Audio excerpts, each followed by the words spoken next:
Bonjour à toutes et à tous, bienvenue dans votre journal de l'économie sur Pi Business Info, votre rendez-vous quotidien pour comprendre l'essentiel de l'actualité économique du Sénégal, de l'Afrique et du monde. Au sommaire de ce mardi 9 septembre 2025. Le Sénégal revoit à la hausse ses prévisions de production pétrolière et gazière. Saint-Louis se dote d'un radar météorologique de dernière génération, un fonds d'amorçage de 1,8 milliard de francs CFA lancé pour soutenir l'entrepreneuriat des jeunes. La mine d'or de Boto entre en production et Ousmane Sonko en visite officielle aux Émirats arabes unis. À l'international, nous irons au Burkina Faso, au Niger, au Congo et au Ghana avec des actualités économiques et financières majeures. Le développement de tous ces titres dans une poignée de secondes.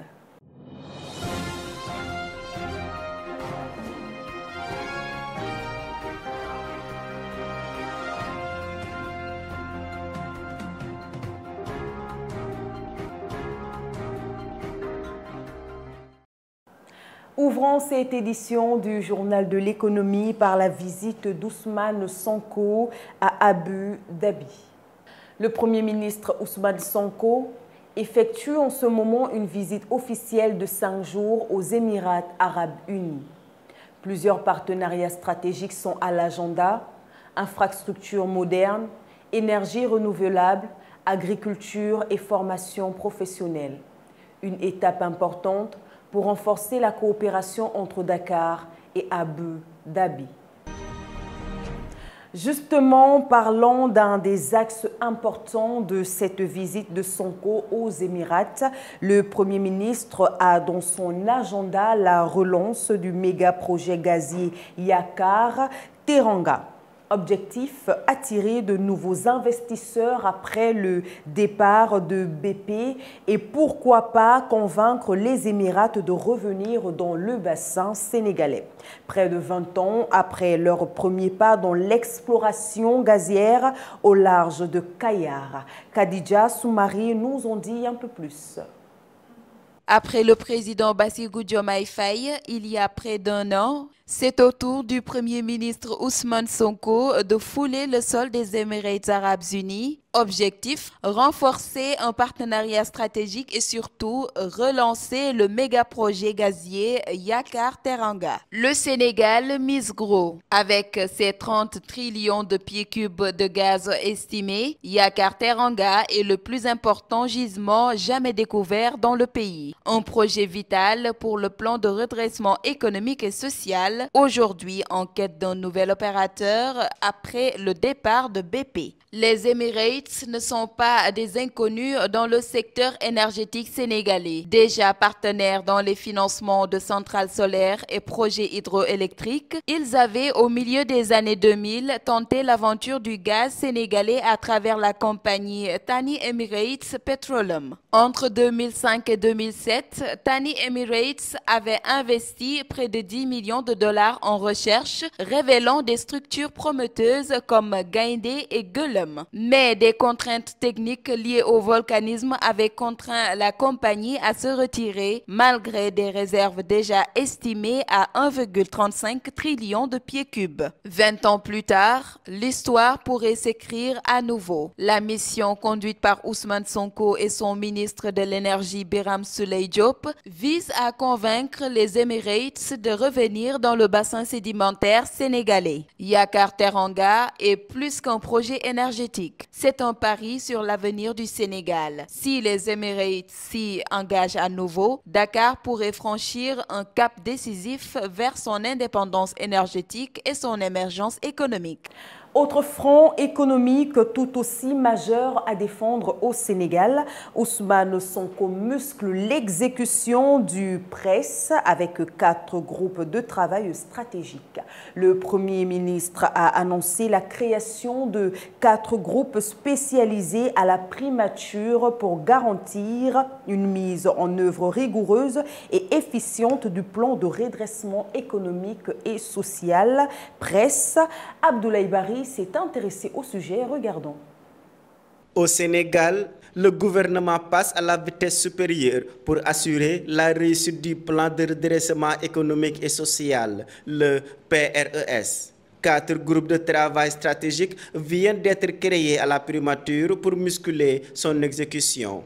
Le Premier ministre a annoncé mercredi dernier la mise en place de 4 groupes spécialisés et complémentaires, chacun avec un mandat clair afin de garantir une exécution rigoureuse et efficiente du PRES. Le premier groupe se concentre sur les réformes économiques. Il pilote la conception et le suivi des réformes structurelles indispensables au redressement économique.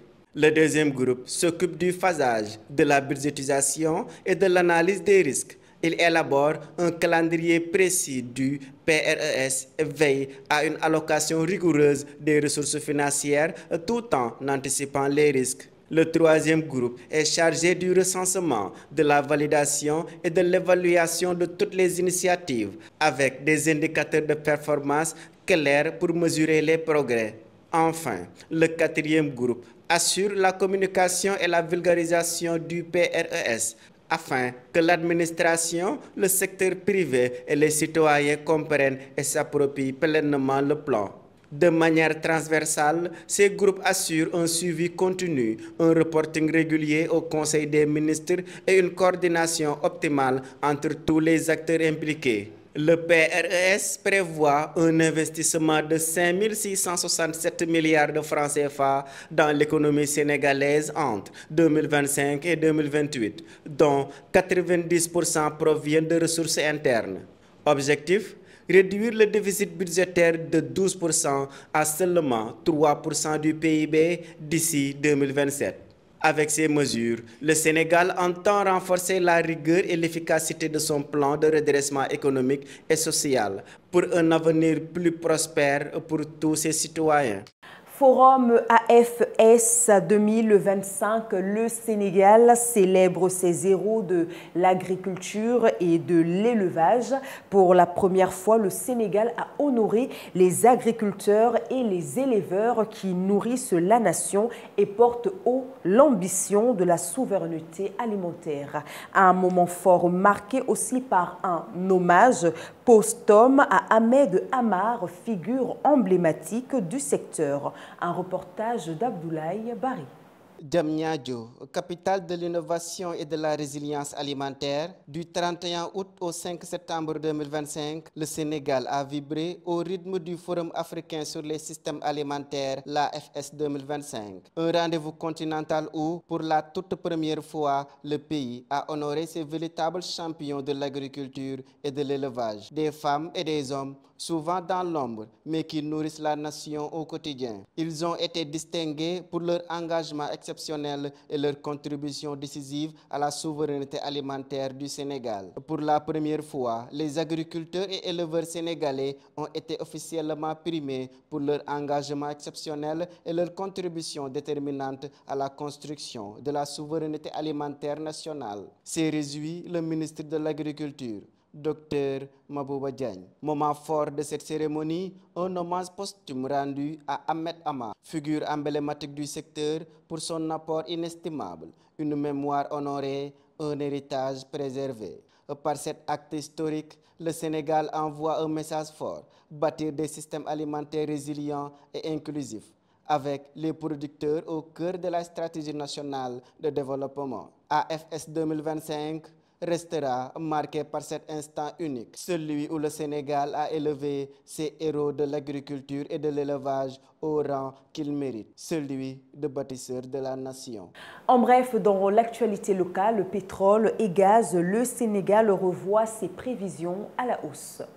Le Sénégal entre résolument dans une nouvelle ère énergétique. En août, 3 cargaisons du pétrole brut issus de Sangomar et du Grand Tortue Ahmeyim ont permis d'exporter près de 2,9 millions de barils. Ces performances amènent le pays à réviser ses prévisions annuelles de production pour 2025, qui passent de 30,53 à 34,5 millions de barils. 2 cargaisons de gaz naturel liquéfié ont également été expédiées, confirmant la montée en puissance de l'industrie pétrogazière nationale.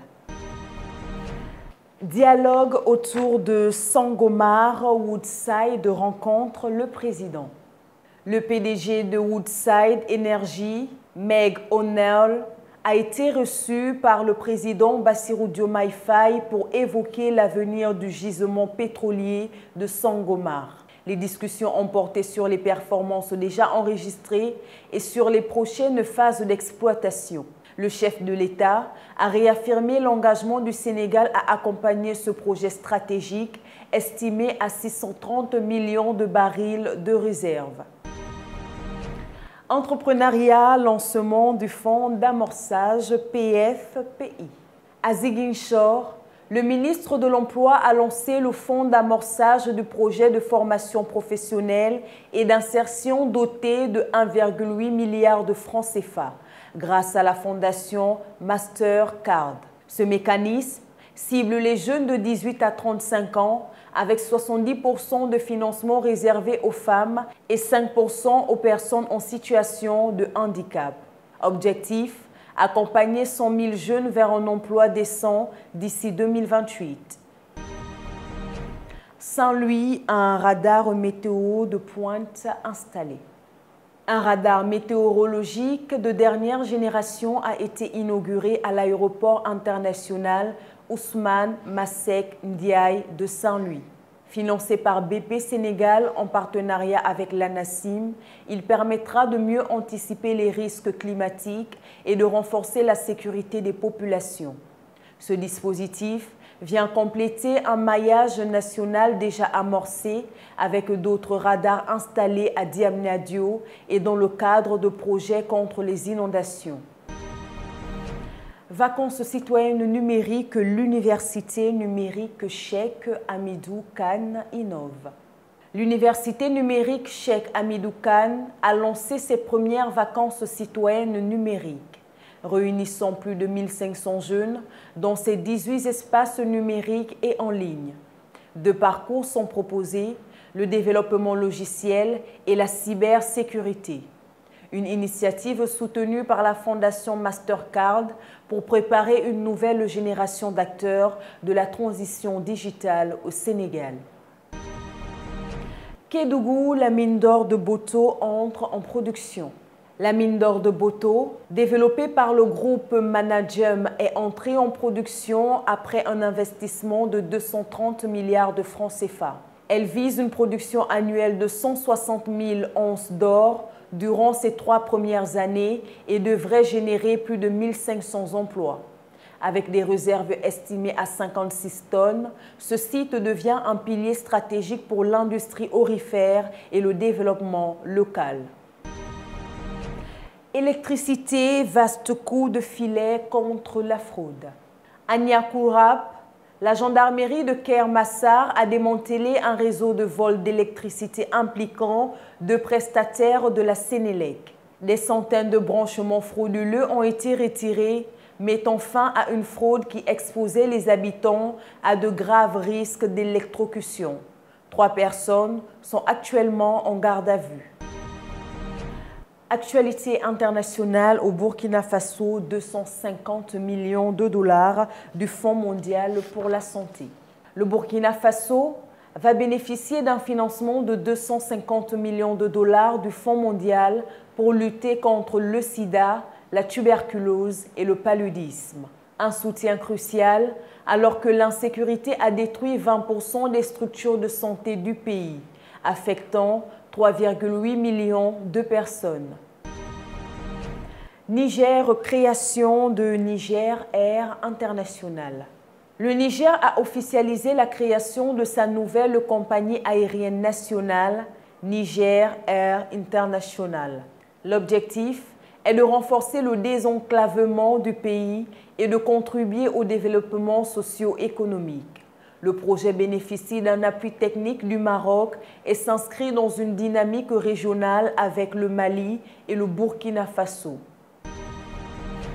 Congo, 98,2 millions de dollars recherchés sur le marché BEAC. Le Trésor congolais lance une nouvelle levée de fonds de 55 milliards de francs CFA sur le marché de la BEAC.